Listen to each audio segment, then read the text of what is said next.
व्यासाय भवनाशाय श्रीशाय गुणराशये हृद्याय शुद्धविद्याय मध्वाय च नमो नमः।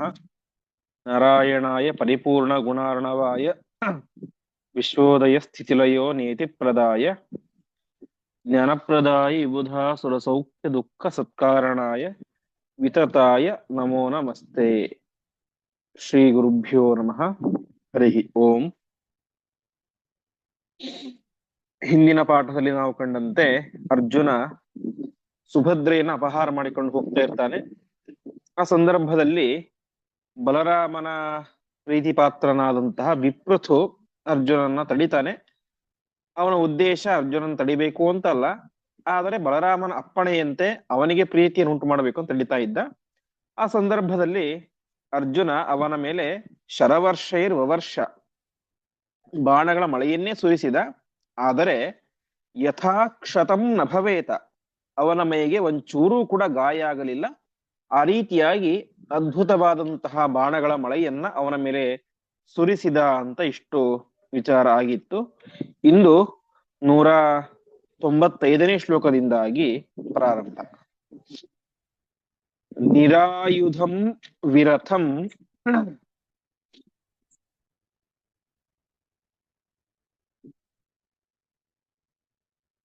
ಚೈವ ಚಕ್ರೆ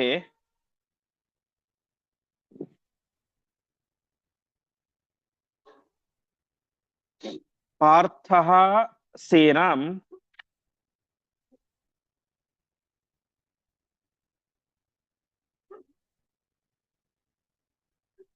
ತಸ್ಯ ನೈವಾಹನಚ್ಚ.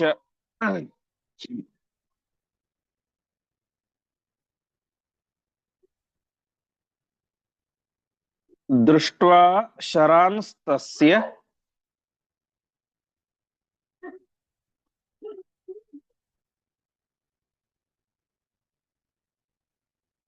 ತೀಕ್ಷ್ಣಾನ್ ತ್ವಚೋಪಿ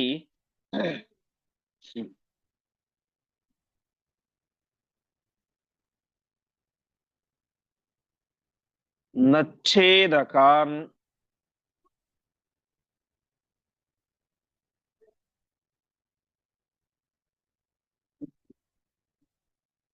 ವಿಪೃಥುಃ ಸಂತುತೋಷ.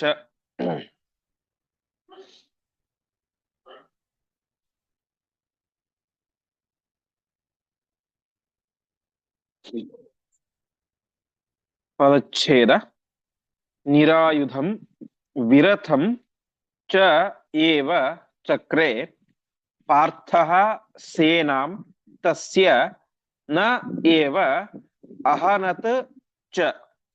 ದೃಷ್ಟ್ವಾ ಶರಾನ್ ತಸ್ಯ ತೀಕ್ಷ್ಣಾನ್ ತ್ವಚಃ ಅಪಿ ನಚ್ಛೇದಕಾನ್ ವಿಪೃಥುಃ ತಂ ತುತೋಷ.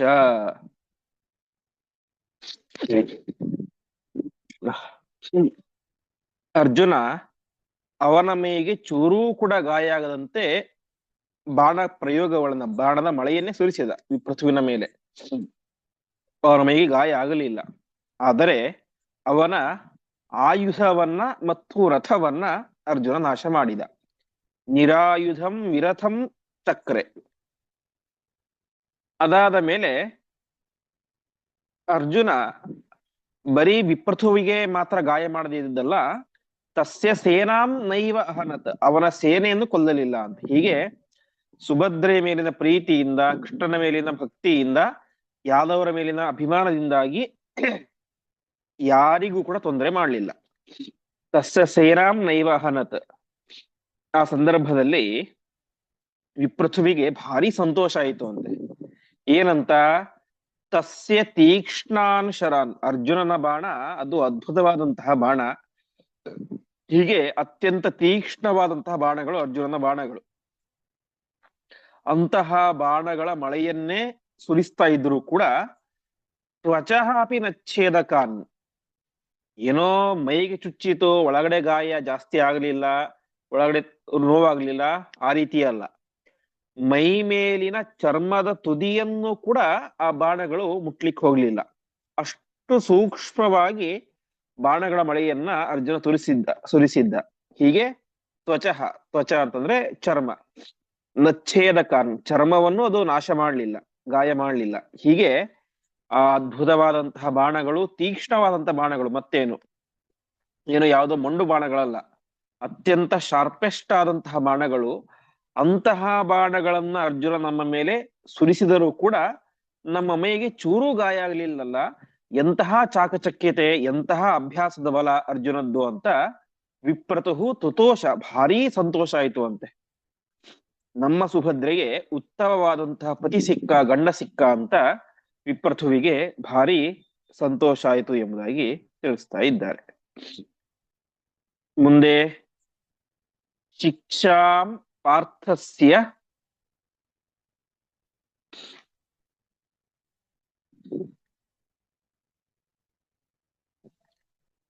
ಅಧಿಕಾಂ ಮಾನಯಾನಃ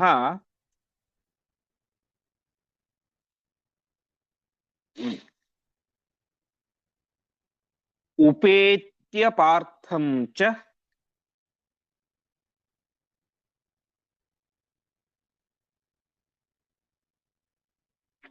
ಚ ಶಶಂಸ ಸರ್ವಂ.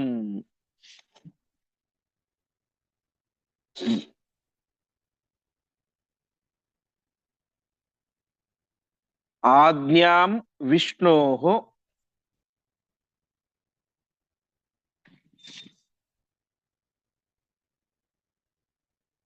ಸನ್ನಿಯುಧ್ಯನ್ನಿವಾಸ್ಮೈ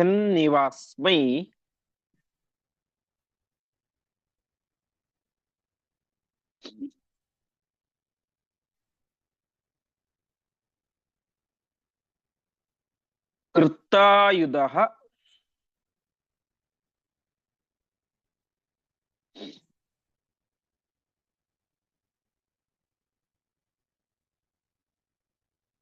ಫಲ್ಗುನೇನೈವ ಪೂರ್ವಂ.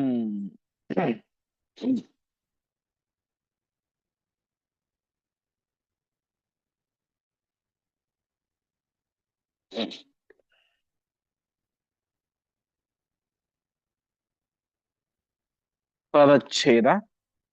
ಶಿಕ್ಷಾಂ ಪಾರ್ಥಸ್ಯ ಅಧಿಕಾಂ ಮಾನಯಾನಃ ಉಪೇತ್ಯ ಪಾರ್ಥಂ ಚ ಶಶಂಸ ಸರ್ವಂ. ಆಜ್ಞಾಂ ವಿಷ್ಣೋಃ ಸನ್ನಿಯುಧ್ಯನ್ ಇವ ಅಸ್ಮೈ ಕೃತ್ತಾಯುಧಃ ಫಲ್ಗುನೇನ ಏವ ಪೂರ್ವಂ. ಹೀಗೆ ಪಾರ್ಥಸ್ಯ ಅಧಿಕಾಂ ಶಿಕ್ಷಾಂ, ಅರ್ಜುನನ ಆ ಒಂದು ಬಿಲ್ವಿದ್ಯೆ ಅತ್ಯಂತ ಶ್ರೇಷ್ಠವಾದಂತಹ ಬಿಲ್ವಿದ್ಯೆ. ಅಧಿಕಾಂ ಶಿಕ್ಷಾಂ, ಅವನ ಆ ವಿದ್ಯೆಯನ್ನು ಕಂಡಂತಹ ವಿಪ್ರತು ಅವನಿಗೇನಾಗ್ಬಿಟ್ಟಿತ್ತು, ಹಿಂದೆ ನಾವು ನೋಡಿದಂತೆ ಅವನ ಆಯುಧಗಳನ್ನ ಅರ್ಜುನ ನಾಶ ಮಾಡಿ ಬಿಟ್ಟಿದ್ದ. ಕೃತ್ತಾಯುಧ, ಕೃತ್ತ ಅದೇ ತುಂಡು, ಅದೇ ಇವತ್ತು ಸಂಸ್ಕೃತದ ಕೃತ್ತ ಅನ್ನೋದು ಇಂಗ್ಲಿಷ್ ನಲ್ಲಿ ಕಟ್ ಅಂತ ಆಗಿದೆ. ಕನ್ನಡದಲ್ಲಿ ಕರ್ತನ, ಕತ್ತರಿ ಅಂತ ಹೀಗೆ ಆಗಿದೆ. ಹೀಗೆ ಕೃತ್ತಾಯುಧ, ಆಯುಧವನ್ನ ಅರ್ಜುನ ನಾಶ ಮಾಡಿಬಿಟ್ಟಿದ್ದ. ಫಲ್ಗುನೇನೈವ ಪೂರ್ವ, ಮೊದಲೇ ಅವನ ಆಯುಧವನ್ನು ನಾಶ ಮಾಡಿಬಿಟ್ಟಿದ್ದ. ಇವಾಗ ಅವನೇನ್ ಮಾಡ್ತಾ ಇದ್ದಾನೆ, ಅರ್ಜುನನೊಟ್ಟಿಗೆ ಮುಷ್ಟಿ ಯುದ್ಧವನ್ನು ಮಾಡ್ಲಿಕ್ಕೆ ಹೋಗ್ತಾ ಇದ್ದವನು ಅಂತ ತೋರ್ಸ್ಕೊಂಡ. ಅವನಿಗೆ ಹಿಂದೆ ನಾವು ನೋಡಿದಂತೆ ಯುದ್ಧ ಮಾಡುವ ಉದ್ದೇಶವೇ ಇಲ್ಲ, ಬಲರಾಮನ ಪ್ರೀತಿಗೋಸ್ಕರ ಯುದ್ಧ ಮಾಡ್ತಾ ಇದ್ದಾನೆ. ಈಗ ಆಯುಧಗಳನ್ನ ಅರ್ಜುನ ನಾಶ ಮಾಡಿಬಿಟ್ಟಿದ್ದಾನೆ. ಹಾಗಾಗಿ ಮುಷ್ಟಿ ಯುದ್ಧ ಮಾಡ್ಲಿಕ್ಕೆ ಹೊರಡ್ತಾ ಇದ್ದಾನೆ ಅಂತ ತಾನು ತನ್ನ ಸೈನಿಕರಿಗೆ, ಸೈನ್ಯದವರಿಗೆ ತೋರಿಸಿಕೊಂಡು ಅರ್ಜುನನ ಹತ್ತಿರ ಹೋದ. ಪಾರ್ಥಂ ಉಪೇತ್ಯ, ಉಪೇತ್ಯ ಅಂದ್ರೆ ಉಪ ಅಂದ್ರೆ ಹತ್ತಿರ, ಏತ್ಯ ಅಂದ್ರೆ ಹೋಗಿ, ಉಪೇತ್ಯ ಅವನ ಸಮೀಪಕ್ಕೆ ಹೋಗಿ ಅವನೇನ್ ಮಾಡ್ತಾ ಇದ್ದಾನೆ, ವಿಶೇಷವಾಗಿ ಅರ್ಜುನನನ್ನ ಗೌರವಿಸ್ತಾ ಇದ್ದಾನೆ ಅಂತೆ. ಅರ್ಜುನ, ಎಂತಹ ವಿದ್ಯೆ ನಿಂದು, ಅದ್ಭುತವಾದಂತಹ ಬಿಲ್ವಿದ್ಯೆ, ನಿನ್ನಂತಹ ಅಪ್ರತಿಮ ಬಿಲ್ಗಾರ ಜಗತ್ತಿನಲ್ಲಿ ಇನ್ನೊಬ್ಬ ಇಲ್ಲ ಅಂತ ಅವನ ಬಿಲ್ವಿದ್ಯೆಯನ್ನ ವಿಶೇಷವಾಗಿ ಮಾನಯಾನ, ಗೌರವವನ್ನು ಕೊಡ್ತಾ ಇದ್ದಾನೆ. ಅದಾದ ಮೇಲೆ ವಿಷ್ಣೋಃ ಆಜ್ಞಾಂ, ಕೃಷ್ಣ ಏನೇನ್ ಹೇಳಿದ್ದಾನೆ, ಕೃಷ್ಣನ ಎಲ್ಲ ಮಾತನ್ನು ಕೂಡ ಅರ್ಜುನನಿಗೆ ತಿಳಿಸ್ತಾ ಇದ್ದಾನೆ. ಅಂದ್ರೆ ಕೃಷ್ಣ ಏನ್ ಹೇಳಿದ್ದ, ವಿಪ್ರಥು, ನೀನು ಹೋಗಿ ಯುದ್ಧ ಮಾಡುವವನಂತೆ ತೋರಿಸ್ಕೋ ಅಷ್ಟೇ. ಆದ್ರೆ ಅರ್ಜುನನ ಮೇಲೆ ಯಾವುದೇ ಯುದ್ಧವನ್ನು ಮಾಡಬೇಡ. ಅಷ್ಟು ಮಾತ್ರ ಅಲ್ಲ, ಅವನಿಗೆ ಹೋಗಲಿಕ್ಕೆ ಅನುಕೂಲ ಮಾಡಿಕೊಡು ಅಂತ. ಸುಭದ್ರೆಯೊಟ್ಟಿಗೆ ಹೋಗಲಿಕ್ಕೆ ನೀನು ಅವನಿಗೆ ಅನುಕೂಲವನ್ನು ಮಾಡಿಕೊಡು ಅಂತ ಕೃಷ್ಣ ನಮಗೆ ಆದೇಶವನ್ನು ಮಾಡಿದ್ದಾನೆ ಅಂತ ವಿಷ್ಣೋಹ ಆಜ್ಞಾಂ, ಪರಮಾತ್ಮನ ಮಾತನ್ನ ಅವನಿಗೆ ಸರ್ವಂ ಶಶಂಸ, ಎಲ್ಲವನ್ನು ಕೂಡ ತಿಳಿಸಿದ. ಹೀಗೆ ವಿಪ್ರಥು ವಿಶೇಷವಾಗಿ ಹಿಂದೆ ನಾವು ಕೇಳಿದಂತೆ ಕೃಷ್ಣನ ಹತ್ತಿರವೇನೆ ವಿದ್ಯಾಭ್ಯಾಸವನ್ನು ಮಾಡಿದಂತಹ ಮಹಾಪರಾಕ್ರಮಿ, ಪರಮಾತ್ಮನ ಅಪ್ರತಿಮ ಭಕ್ತ. ಹೀಗೆ ಪರಮಾತ್ಮನ ಆಜ್ಞೆಯನ್ನ, ಪರಮಾತ್ಮನ ಕಾರ್ಯವನ್ನ ಚೆನ್ನಾಗಿ ಅಲ್ಲಿ ನಿರ್ವಹಣೆ ಮಾಡ್ತಾ ಇದ್ದಾನೆ. ಮುಂದೆ ತತಃ ಪರಾಜಿತವತ್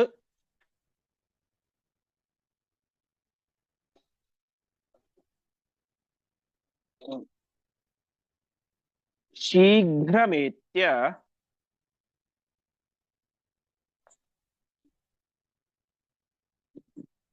ಶಶಂಸ ಸರ್ವಂ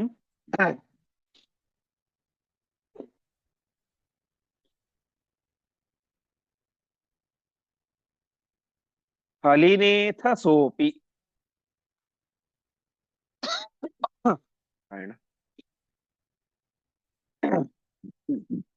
ಪ್ರದ್ಯುಮ್ನ ಸಾಂಬಾದಿ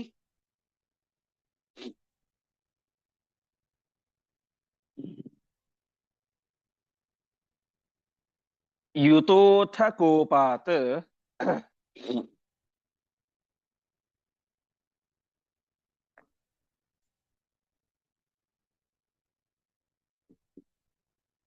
ಆಯಾತ್ ಪುರೀಂ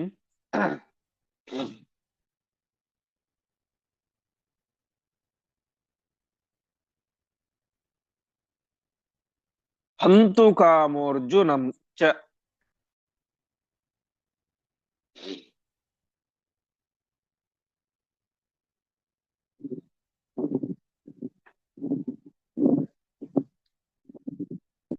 ಪದಚ್ಛೇದ.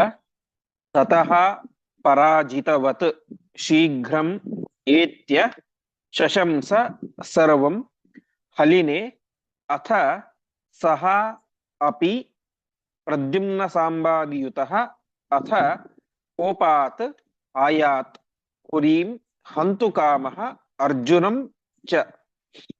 ಸರಿ, ಈಗ ವಿಪ್ರಥುವಿನ ಕರ್ತವ್ಯವೇನು? ಅವನು ಬಲರಾಮನಿಂದಾಗಿ ನಗರ ರಕ್ಷಣೆಗೆ ಅಂತ ನಿಯುಕ್ತನಾದಂಥವನು. ಈಗೇನ್ ಮಾಡ್ತಾ ಇದ್ದಾನೆ?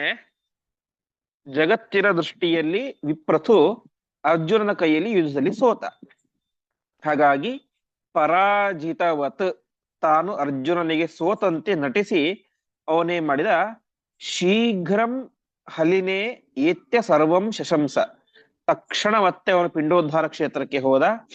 ಪಿಂಡೋದ್ಧಾರ ಕ್ಷೇತ್ರಕ್ಕೆ ಹೋಗಿ ಬಲರಾಮನ ಹತ್ತಿರ ಹಲಿನೆ ಸರ್ವಂ ಶಶಂಸ, ಎಲ್ಲವನ್ನು ಕೂಡ ಹೇಳಿದ. ಹೀಗೆ ನಮ್ಮ ಇದರಲ್ಲಿ ಕನ್ಯಾಗಾರದಲ್ಲಿ ವಾಸವಾದಂತಹ ಸನ್ಯಾಸಿ ಬೇರು ಯಾರೋ ಅಲ್ಲ, ಅವನು ಅರ್ಜುನ.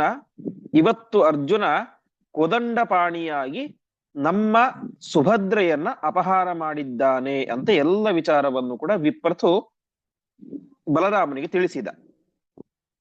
ಬಲರಾಮ ತಕ್ಷಣದಲ್ಲಿ ಕೋಪಾತ್, ಭಾರಿ ಕೋಪದಿಂದ ಅವನೇನ್ ಮಾಡ್ತಾ ಇದ್ದಾನೆ? ಪ್ರದ್ಯುಮ್ನ ಸಾಂಬಾದಿಯುತ, ಪ್ರದ್ಯುಮ್ನ ಸಾಂಬ ಮುಂತಾದಂತಹ ಯಾದವ ವೀರರೊಂದಿಗೆ ಸೇರಿಕೊಂಡು ಅರ್ಜುನಂ ಹಂತುಕಾಮಃ, ಅರ್ಜುನನನ್ನು ನಾನು ಕೊಂದೇ ಬಿಡಬೇಕು ಅಂತ. ಎಷ್ಟು ಕೋಪ!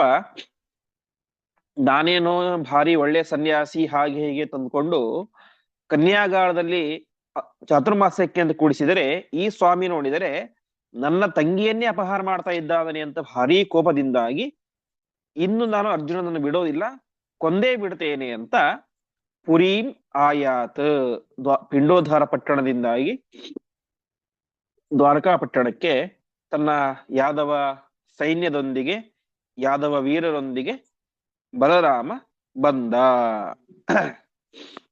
ಮುಂದೆ ಕೃಷ್ಣೋಪಿ ಸರ್ವಂ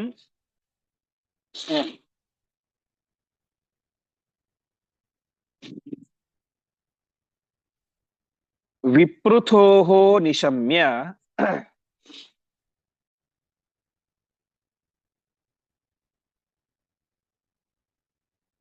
प्राप्तः सुधर्मां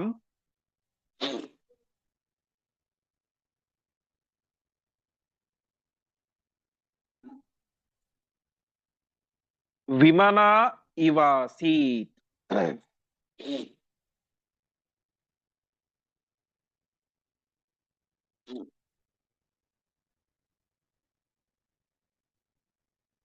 अवाङ्मुखस्तत्र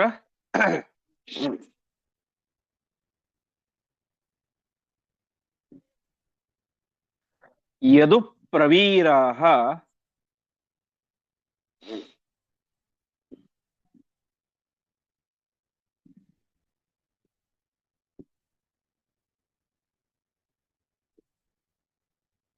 प्रद्युम्नाद्याः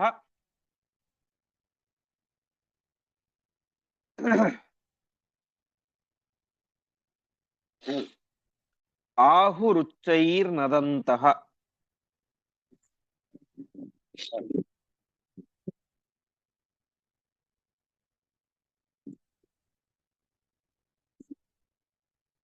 पदच्छेद कृष्णः अपि सर्वं विपृथोः निशम्य प्राप्तः सुधर्मां विमनाः इव आसीत्। अवामुखः तत्र यदुप्रवीराः प्रद्युम्नाद्याः आहुः उಚ್ಚೈಃ ನದಂತಹ। ಕೊನೆಗೆ ಕೃಷ್ಣನಿಗೂ ವಿಚಾರ ಗೊತ್ತಾಯಿತು. ವಿಪ್ರತೋಹೋ ಸರ್ವಂ ನಿಶಮ್ಯ, ವಿಪ್ರತು ಬಂದು ಕೃಷ್ಣನಿಗೆ ಎಲ್ಲವನ್ನು ಕೂಡ ಹೇಳಿದ. ಕೃಷ್ಣ ಕೇಳಿದ, ಕೇಳಿ ಸಭೆಗೆ ಬಂದ. ಒಂದು ಸಭೆ ಏರ್ಪಾಟಾಯ್ತು ಅಲ್ಲಿ. ಆ ಸಭೆಗೆ ಹೆಸರೇನು ಅಂತ ಹೇಳಿದ್ರೆ ಸುಧರ್ಮ ಎನ್ನುವಂತ ಸಭೆ, ಧರ್ಮದ ನಿರ್ಧಾರ ಆಗುವಂತ ಸಭೆ, ಸುಧರ್ಮ ಎನ್ನುವಂತ ಸಭೆ. ಆ ಸಭೆಗೆ ಎಲ್ಲರೂ ಬಂದ್ರು. ಆ ಸಂದರ್ಭದಲ್ಲಿ ಕೃಷ್ಣ ಏನ್ ಮಾಡಿದ, ತಾನು ಕೂಡ ಅಣ್ಣ ಅಲ್ಲ ಹೇಗಿದ್ದರು ಕೂಡ, ಹಾಗಾಗಿ ತಾನು ವಿಮನಾಹ ಇವ ಆಸೀತ್ ಅವಾಮುಖಃ, ಹೇಗೆ ಸಹಜವಾಗಿ ತಂಗಿಯನ್ನು ಒಬ್ಬ ವ್ಯಕ್ತಿ ಅಪಹಾರ ಮಾಡಿಕೊಂಡು ಹೋದಾಗ ಅಣ್ಣನಿಗೆ ಸಹಜವಾದಂತ ಬೇಸರ ಆಗುತ್ತೋ, ಆ ರೀತಿಯಾಗಿ ತಾನೂ ಕೂಡ ವಿಮನಾಹ, ಮನಸ್ಸು ಕೆಟ್ಟವನಂತೆ, ಬೇಸರವಾದಂತೆ, ಅವಾಮುಖ, ಅವಾಮುಖ ಅಂದ್ರೆ ಮುಖವನ್ನ ಕೆಳಗಡೆ ಹಾಕೋದು, ತಲೆ ತಗ್ಗಿಸಿಕೊಂಡು ಕುಳಿತುಕೊಂಡ ಕೃಷ್ಣ ಪರಮಾತ್ಮ ಆ ಸಭೆಯಲ್ಲಿ. ಆ ಸಂದರ್ಭದಲ್ಲಿ ಈ ಪ್ರದ್ಯುಮ್ನಾದ್ಯಾಹ ಯದು ಪ್ರವೀರ, ಪ್ರದ್ಯುಮ್ನ, ಸಾಂಬ ಮುಂತಾದಂತಹ ಎಲ್ಲ ಯಾದವ ವೀರರು ಕೂಡ ಉಚ್ಚೈಹಿ ನದಂತಹ ಆಹು, ಭಾರಿ ಜೋರಾಗಿ ನದಂತಹ, ನದಂತ ಅಂದ್ರೆ ಗರ್ಜನೆ ಮಾಡೋದು ಅಂತ, ಜೋರ್ ಜೋರಾಗಿ ಗರ್ಜನೆಯನ್ನು ಮಾಡ್ತಾ ಮಾತನ್ನ ಹೇಳ್ತಾ ಇದ್ದಾರೆ. ಏನ್ ಹೇಳಿದ್ರು? ಮಾಯಾವ್ರತಂ ತಂ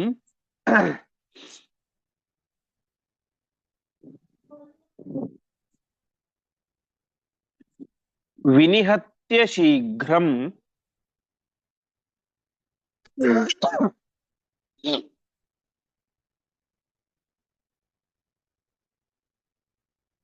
ವಯಂ ಸುಭದ್ರಾಂ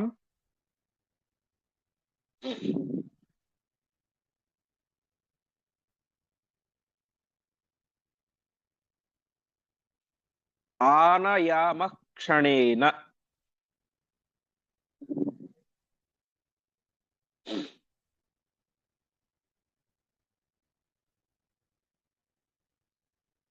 ಇತ್ಯುಕ್ತ ವಾಕ್ಯಾನ್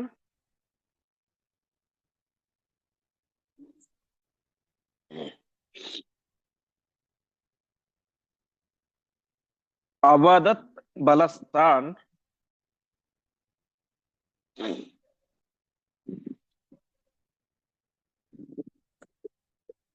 ಕೃಷ್ಣಾಜ್ಞೆಯ ಯಾಂತು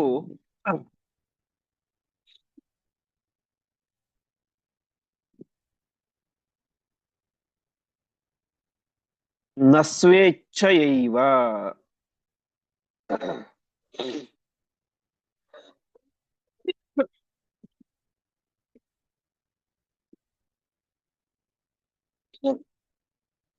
ಪದಚ್ಛೇದ ಮಾಯಾವ್ರತಂ ತಂ ವಿನಿಹತ್ಯ ಶೀಘ್ರಂ ವಯಂ ಸುಭದ್ರಾಂ ಆನಯಾಮಃ ಕ್ಷಣೇನ ಇತಿ ಉಕ್ತವಾಕ್ಯಾನ್ ಅವದತ್ ಬಲಃ ತಾನ್ ಕೃಷ್ಣಾಜ್ಞೆಯ ಯಾಂತು ನ ಸ್ವೇಚ್ಛೆಯ ಏವ. ಪ್ರದ್ಯುಮ್ನಾದಿಗಳು ಹೇಳ್ತಾ ಇದ್ದಾರೆ, ಮಾಯಾವ್ರತಂ ತಂ, ಅವನು ಮಾಯಾವಿ, ಕಪಟಿ, ಮೋಸ ಮಾಡುವಂತಹ ವ್ಯಕ್ತಿ.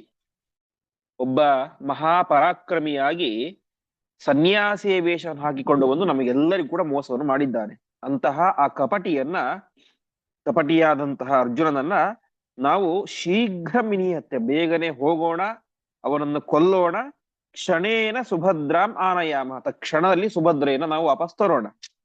ಹಾಗಾಗಿ ಯಾರೂ ತಡ ಮಾಡೋದು ಬೇಡ, ಈಗಲೇ ಹೋಗೋಣ, ಅರ್ಜುನನನ್ನು ಕೊಲ್ಲೋಣ, ಸುಭದ್ರೆಯನ್ನ ತರೋಣ ಅಂತ ಭಾರೀ ಘರ್ಜನೆಯನ್ನು ಮಾಡ್ತಾ ಎಲ್ಲರೂ ಕೂಡ ಹೇಳ್ತಾ ಇದ್ದಾರೆ.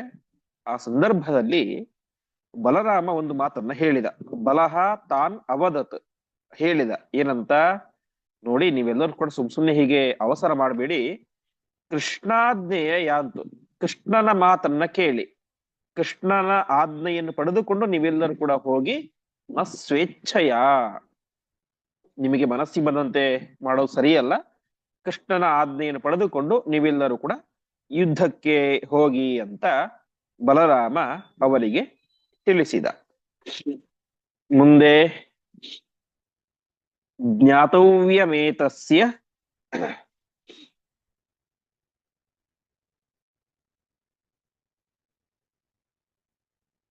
ಮತಂ ಪುರಸ್ತಾತ್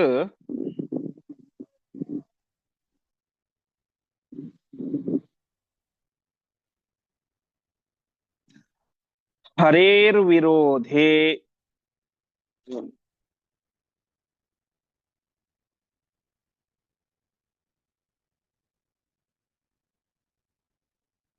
ನಜಯೋ ಭವೇದ್ವಹ.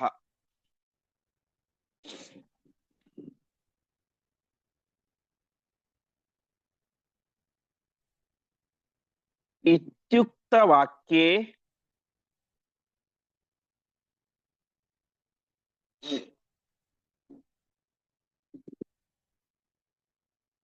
ಫಲಿನಿಸ್ಮ ಸರ್ವೇ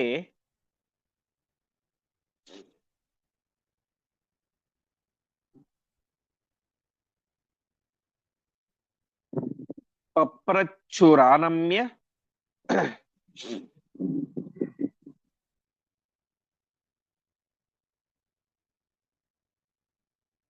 ಜನಾರ್ದನಂ ತಂ.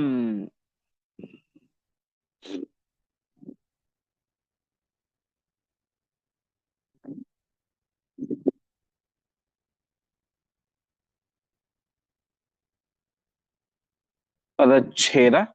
ಜ್ಞಾತವ್ಯಂ ಏತಸ್ಯ ಮತಂ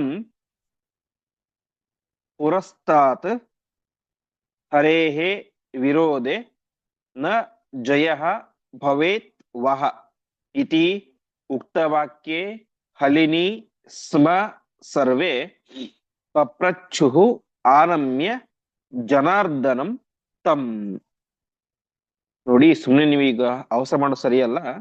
ಪುರಸ್ತಾತ್, ಯಾವುದೇ ಕಾರ್ಯವಾಗಲಿ ಮೊದಲು ಏತಸ್ಯ ಮತಂ ಜ್ಞಾತವ್ಯಂ, ಇವನ ಅಭಿಪ್ರಾಯವನ್ನು ತಿಳಿದುಕೊಳ್ಳಬೇಕು. ಇವನೊಂದೇ ಕೃಷ್ಣ, ಕೃಷ್ಣನ ಅಭಿಪ್ರಾಯ ಏನಿದೆ, ಅವನ ಆದೇಶ ಏನಿದೆ ಅದನ್ನ ನಾವು ತಿಳ್ಕೊಳ್ಬೇಕು. ಹಾಗಾಗಿ ಅವನ ಮಾತನ್ನು ಮೊದಲು ಕೇಳಿ ನೀವು. ಈಗ ಯಾಕೆ ಕೇಳ್ತಿದ್ರೆ ಬಲರಾಮ ಈ ಮೊದಲು ಕೃಷ್ಣ ಹೇಳಿದ್ದ, ಇಲ್ಲ ಅವನು ಚಾತುರ್ಮಾಸ್ಯ ಕೂಡ್ಸೋದು ಬೇಡ ಹಾಗೆ ಹೀಗೆ ಅಂತ ಹೇಳಿದ್ದ. ಅಷ್ಟು ಹೇಳಿದರೂ ಕೂಡ ಅವನ ಮಾತನ್ನ ಮೀರಿ ಬಲರಾಮ ಕೂಡಿಸಿದ್ದ. ಅದಕ್ಕೆ ನಮಗೆ ಈ ಒಂದು ಪ್ರಸಂಗ ಕಷ್ಟ ಬಂದಿದೆ. ಹಾಗಾಗಿ ಇನ್ನು ಮುಂದೆ ಆ ರೀತಿ ಮಾಡೋದು ಬೇಡ, ಕೃಷ್ಣನ ಅಭಿಪ್ರಾಯ ಏನಿದೆ ಅದನ್ನ ಮಾಡೋಣ ಅಂತ ಆ ಒಂದು ಹಿನ್ನೆಲೆಯಲ್ಲಿ ಹೇಳ್ತಾ ಇದ್ದಾನೆ. ನಾವು ಪುರಸ್ತಾತ್, ಮೊದಲು ಕೃಷ್ಣನ ಅಭಿಪ್ರಾಯವನ್ನು ಕೇಳಬೇಕು. ಯಾಕೆ? ಒಂದು ವೇಳೆ ಹರೇಹೇ ವಿರೋಧೆ, ಪರಮಾತ್ಮನ ಅಭಿಪ್ರಾಯಕ್ಕೆ ವಿರುದ್ಧವಾಗಿ ನಾವು ಹೋದರೆ ವಹ ನಜಯಃ, ವಹ ಅದೇ ನಿಮಗೆ, ಅಂದ್ರೆ ಈಗ ಯುದ್ಧಕ್ಕೆ ಬಲರಾಮ ಹೋಗ್ತಾ ಇಲ್ಲ, ಪ್ರದ್ಯುಮ್ನಾದಿಗಳು ಹೋಗ್ತಾ ಇದ್ದಾರೆ. ಅವ್ರಿಗೆ ಹೇಳ್ತಾ ಇದ್ದಾನೆ, ನೀವು ಮೊದಲು ಕೃಷ್ಣನ ಅಭಿಪ್ರಾಯವನ್ನು ಕೇಳಿ, ಕೇಳದೆ ಹೋದರೆ ನಿಮಗೆ ಜಯ ನ ಭವೇತ್, ಜಯ ಆಗೋದಿಲ್ಲ. ಅಪಜಯ ಕಟ್ಟಿಟ್ಟ ಬುತ್ತಿ. ಯಾಕೆಂದ್ರೆ ಅವನಿಗೆ ಅರ್ಜುನನ ಪರಾಕ್ರಮ ಏನು ಅಂತಲೂ ಕೂಡ ಚೆನ್ನಾಗಿ ಗೊತ್ತಿತ್ತು. ಹಾಗಾಗಿ ಅರ್ಜುನನಂತಹ ಮಹಾಪರಾಕ್ರಮಿ ಹತ್ರ ನೀವು ಯುದ್ಧಕ್ಕೆ ಹೋಗ್ತಾ ಇದ್ದೀರಾ, ಹಾಗಾಗಿ ಕೃಷ್ಣನ ಅಭಿಪ್ರಾಯ ಏನಂತ ತಿಳ್ಕೊಳ್ಳಿ. ಹಾಗೇ ಹೋದರೆ ಅಥವಾ ಅವನಿಗೆ ವಿರುದ್ಧವಾಗಿ ಹೋದರೆ, ಕೃಷ್ಣನಿಗೆ ವಿರುದ್ಧವಾಗಿ ಹೋದರೆ ನಿಮಗೆ ಜಯ ಆಗುವುದಿಲ್ಲ ಅಂತ ಹಲಿನಿ ಉಕ್ತ ವಾಕ್ಯ ಬಲರಾಮ ಈ ರೀತಿಯಾಗಿ ಹೇಳಿದಾಗ ಎಲ್ಲರೂ ಕೂಡ ಜನಾರ್ದನಂ ಆನಮ್ಯ ಪಪ್ರಚ್ಚು, ಪರಮಾತ್ಮನಿಗೆ ನಮಸ್ಕಾರ ಮಾಡಿ, ಪರಮಾತ್ಮ ನಾವೇನ್ ಮಾಡಬೇಕು ತಿಳಿಸು ಅಂತ ಪರಮಾತ್ಮನ ಅಭಿಪ್ರಾಯವನ್ನ ಎಲ್ಲರೂ ಯಾದವರು ಕೂಡ ಕೇಳ್ತಾ ಇದ್ದಾರೆ. ಮುಂದೆ ಅಥಾಬ್ರವೀತ್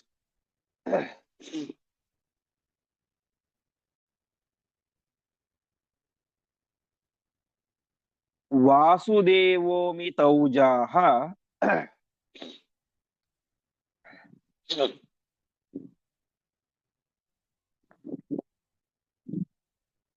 ಶೃಣ್ವಂತು ಸರ್ವೇ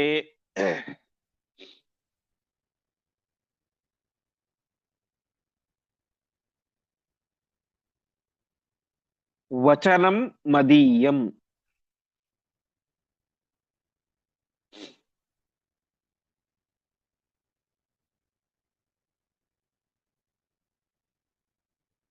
ಪುರೈವೋಕ್ತಂ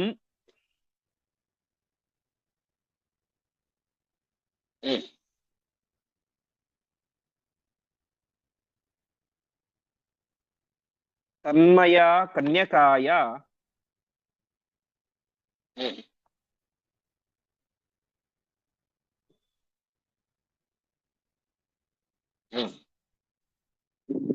ಮಾಯಾವ್ರತಃ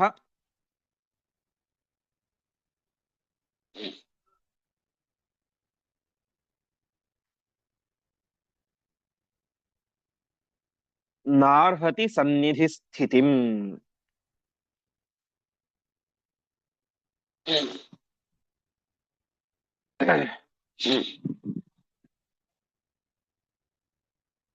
ಪದಚ್ಛೇದ. ಅಥ ಅಬ್ರವೀತ್ ವಾಸುದೇವಃ ಅಮಿತೌಜಾಃ ಶೃಣ್ವಂತು ಸರ್ವೇ ವಚನಂ ಮದೀಯಂ ಪುರಾ ಏವ ಉಕ್ತಂ ತತ್ ಮಯಾ ಕನ್ಯಕಾಯಾಃ ಮಾಯಾವ್ರತಃ ಅಸೌ ನ ಅರ್ಹತಿ ಕೃಷ್ಣ ಸನ್ನಿಧಿ ಸ್ಥಿತಿಂ. ಅವರು ಕೇಳಿದಾಗ ಕೃಷ್ಣ ಹೇಳ್ತಾ ಇದ್ದಾನೆ, ಅಮಿತೌಜಾಹ ಮಹಾಪರಾಕ್ರಮಶಾಲಿಯಾದಂತಹ, ಓಜಸ್ಸು ಅಂದ್ರೆ ಪರಾಕ್ರಮ, ಅಮಿತೌಜಾಹ ಮಹಾಪರಾಕ್ರಮಶಾಲಿಯಾದಂತಹ ವಾಸುದೇವ ಕೃಷ್ಣ ಒಂದು ಮಾತನ್ನು ಹೇಳಿದ. ಮೊದಲು ನೀವು ಮದೀಯಂ ವಚನಂ ಶೃಣ್ವಂತು, ನನ್ನ ಮಾತನ್ನ ಕೇಳಿ. ನೀವೇ ಹಾರಾಡ್ತಾ ಹೋರಾಡ್ತಾ ಇದ್ರೆ ಅದಾಗೋದಿಲ್ಲ. ಮೊದಲು ನನ್ನ ಮಾತನ್ನ ಕೇಳಿ.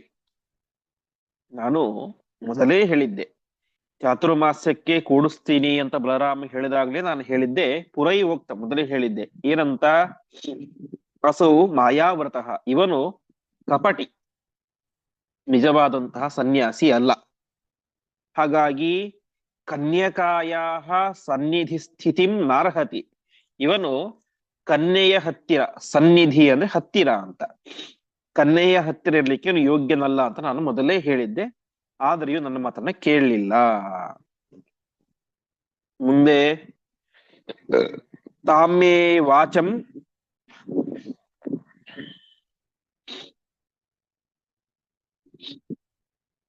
ನಾಗ್ರಹೀರಗ್ರಜೋಯಂ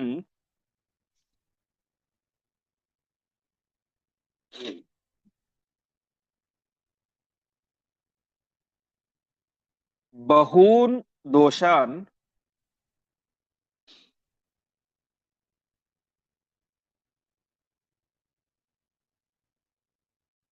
ವ್ಯಾಹರತೋಪ್ಯತೋ ಮಯ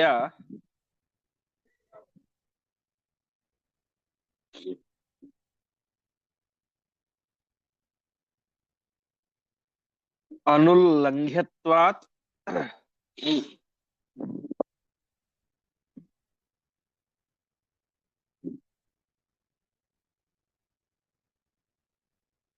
ಅರ್ಜುನೋನು ಪ್ರವೃತ್ತ ಅಗ್ರಜೋನು ಪ್ರವೃತ್ತ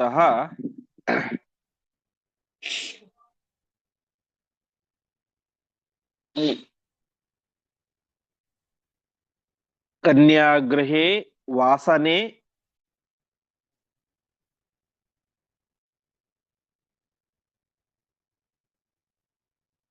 ಕೂಟಬುದ್ಧೇಃ.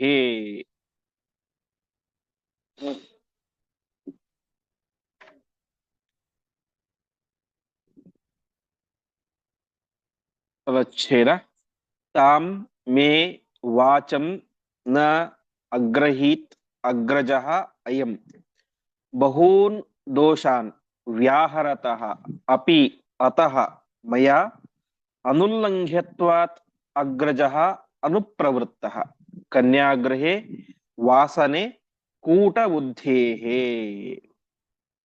ನಾನು ಹೇಳಿದೆ, ಒಂದಲ್ಲ ಎರಡಲ್ಲ, ಬಹೂನ್ ದೋಷಾನ್, ಇದರಲ್ಲಿ ತುಂಬಾ ತಪ್ಪುಗಳಿದ್ದಾವೆ ಅಂತ ಹೇಳಿದೆ. ಇವನು ಯುವಕ ಮತ್ತು ಬಲಿಷ್ಠ, ನೋಡ್ಲಿಕ್ಕೆ ಸುಂದರವಾಗಿದ್ದಾನೆ, ಚೆನ್ನಾಗಿ ಮಾತಾಡ್ತಾನೆ, ಹೀಗಂತ ಅನೇಕ ದೋಷಗಳನ್ನು ಹೇಳಿದೆ. ಬಹೂನ್ ದೋಷಾನ್ ವ್ಯಾಹರತಃ, ನಾನು ತುಂಬಾ ಸಮಸ್ಯೆಗಳಿದ್ದಾವೆ ಅಂತ ಹೇಳಿದ್ರು ಕೂಡ ನನ್ನ ಅಣ್ಣ ಈ ಅಯಂ ಅಗ್ರಜಃ ಬಲರಾಮ ನನ್ನ ಮಾತನ್ನ ನಗ್ರಹೀತ್, ಒಪ್ಪಲೇ ಇಲ್ಲ, ತನ್ನದ್ದೇ ಆಗಬೇಕು ಹಠ ಹಿಡಿದ. ಮೊದಲೇ ಹೇಳಿದ್ದೆ ತುಂಬಾ ದೋಷಗಳಿದ್ದಾವೆ, ಬೇಡ, ನನಗೆ ಯಾಕೋ ಸರಿ ಕಾಣಿಸ್ತಾ ಇಲ್ಲ ಅಂತ ಸನ್ಯಾಸಿಯ ಬಗ್ಗೆ ಹೇಳಿದ್ದೆ. ಆದ್ರೆ ನೀವು ಒಪ್ಪಲಿಲ್ಲ, ಅಣ್ಣ ಒಪ್ಪಲಿಲ್ಲ. ಇನ್ನು ನಾನೇನ್ ಮಾಡ್ಬೇಕು? ಅನುಲ್ಲಂಘ್ಯತ್ವಾತ್ ಅಗ್ರಜಃ, ಅಗ್ರಜಃ ಅನುಲ್ಲಂಘ್ಯ, ಅಣ್ಣನ ಮಾತನ್ನು ಮೀರಬಾರದು ತಮ್ಮನಾದಂಥವನು. ಹಾಗಾಗಿ ನಾನು ಏನ್ ಮಾಡಿದೆ? ಅನುಪ್ರವೃತ್ತ, ಅನಿವಾರ್ಯವಾಗಿ ಒಪ್ಕೊಂಡ್ಬಿಟ್ಟೆ. ಹಾಗಾಗಿ ಏನಾಯ್ತು? ಕನ್ಯಾಗೃಹೇ ವಾಸನೆ ಕೂಟ ಬುದ್ಧೇಹಿ, ನಾನು ಅವತ್ತೇ ವಿರೋಧ ಮಾಡ್ತಾ ಇದ್ದೆ, ವಿರೋಧವನ್ನು ಮಾಡಿದೆ, ಸರಿಯಲ್ಲ ಅಂತ. ಆದರೆ ಅಣ್ಣನ ಮಾತನ್ನ ಮೀರಬಾರದು ಅಂತ ಒಂದೇ ಒಂದು ಕಾರಣಕ್ಕೆ ನಾನೇನ್ ಮಾಡಿದೆ? ಕೂಟ ಬುದ್ಧೇಹೇ ಕನ್ಯಾಗೃಹೇ ವಾಸನೆ ಅನುಪ್ರವೃತ್ತ. ಕೂಟ ಬುದ್ಧಿ ಅಂದ್ರೆ ಕಪಟಿ ಅಂತ, ಕಪಟ ಬುದ್ಧಿಯ ಅವನನ್ನ, ಅರ್ಜುನನನ್ನ ನಾನು ಕನ್ಯಾಗೃಹದಲ್ಲಿ ಇರ್ಲಿಕ್ಕೆ ಒಪ್ಕೊಂಡೆ. ಯಾತಕ್ಕೆ? ಕೇವಲ ಬಲರಾಮನ ಮೇಲಿನ ಗೌರವಕ್ಕೆ ಮಾತ್ರ. ಹಾಗಾಗಿ ನಾನು ಅವತ್ತೇ ನಿಮ್ಗೆ ಎಚ್ಚರಿಸಿದ್ದೆ, ನೀವು ಎಚ್ಚೆತ್ತುಕೊಳ್ಳಲಿಲ್ಲ ಅಂತ. ಈ ಎಲ್ಲ ಒಂದು ಸಂದರ್ಭದ ಸೂತ್ರಧಾರನಾದಂತಹ ಪರಮಾತ್ಮ, ಕೃಷ್ಣ ಪರಮಾತ್ಮ ಆ ಯಾದವರಿಗೆ ಈ ಮಾತುಗಳನ್ನು ಹೇಳ್ತಾ ಇದ್ದಾನೆ. ಮತ್ತೆ ಮುಂದೆ ಅನೇಕ ರೀತಿಯಾದಂತಹ ಮಾತುಗಳನ್ನ ತಿಳಿಸ್ತಾ ಹೋಗ್ತಾನೆ. ಆ ವಿಚಾರಗಳನ್ನ ಮತ್ತೆ ನಾವು ನಾಳೆ ಪಾಠದಲ್ಲಿ ನೋಡೋಣ ಎಂಬುದಾಗಿ ಹೇಳ್ತಾ ಇಂದಿನ ಪಾಠವನ್ನ ಶ್ರೀಕೃಷ್ಣಾರ್ಪಣಮಸ್ತು.